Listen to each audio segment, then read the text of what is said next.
Welcome to the news at noon, and we start this hour with breaking news from Baltimore. The Francis Scott Key Bridge, one of the busiest commuter routes in Maryland, destroyed. This afternoon, concerns about the workers who were on that bridge, which serves around 35,000 commuters each and every day. Good to see you this afternoon. I'm Larry Miller. I'm Allison Seymour. Here are 3 things that you need to know about what was an horrific incident. Yeah, we are expecting an update from the NTSB at 1 o'clock this afternoon. 6 people are still unaccounted for, and so far 5 vehicles have been found in the water.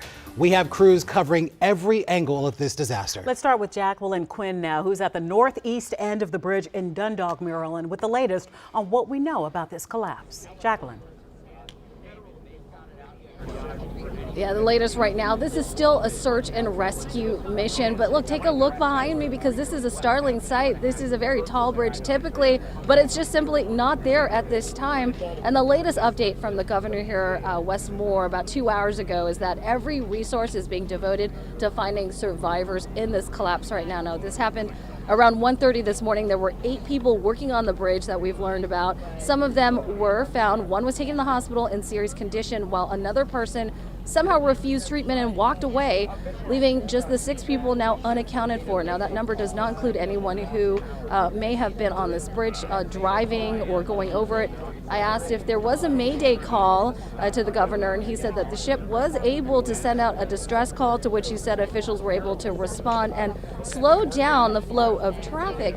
But the ship was moving fast at 8 knots. Now, we can tell from the video that there were still a number of cars still driving as the ship was just about to hit the bridge.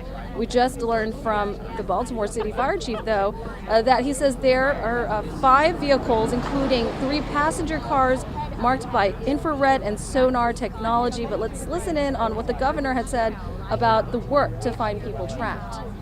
This morning, our state is in shock.